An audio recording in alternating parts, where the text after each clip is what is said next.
வணக்கம் தீபிகா. பூந்தமல்லியில் தாய் மற்றும் 9 வயது சிறுமியான மகளை தெருநாய்கள் சேர்ந்து கடித்து குதற முயன்ற சம்பவம் பரபரப்பை ஏற்படுத்தியுள்ளது. பூந்தமல்லி நகராட்சி 13வது வார்டு மகாலட்சுமி நகரில் அடுத்தடுத்து 10க்கும் மேற்பட்டவர்களை தெருநாய்கள் கடித்துள்ளன. இதில் அதே பகுதியைச் சேர்ந்த யாஸ்மின் மற்றும் அவரது 9 வயது மகளான சமீரா ஆகியோர் மகாலட்சுமி நகர் 5வது தெருவில் நடந்து சென்றனர். அப்போது அங்கு இருந்த தெருநாய்கள் சிறுமியை கடிக்க முயன்றன. அந்த சிறுமியை காப்பாற்ற அவரது தாயார் போராடினார். அப்போது தாயாரையும் தெருநாய்கள் கடித்ததால் இருவரும் கீழே விழுந்தனர். பின்னர் தாயார் மற்றும் சிறுமி இருவரும் கூச்சலிட்டதால் தெருநாய்கள் சற்று விலகின. உடனே அங்கிருந்த மக்கள் தெருநாய்களை விரட்டி அடிக்க முயன்றதால் அங்கிருந்து தெருநாய்கள் அனைத்தும் ஓடிவிட்டன.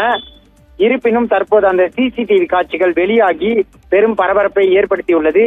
இதே போன்று சாலையில் சைக்கிளில் சென்ற சிறுவர்களையும் அங்கிருந்து தெருநாய்கள் துரத்தி கடித்துள்ளன.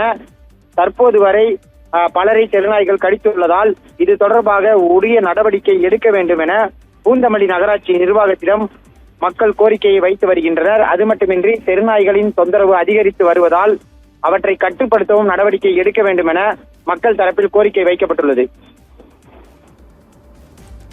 தகவல்களுக்கு நன்றி சக்தி சரவணன்.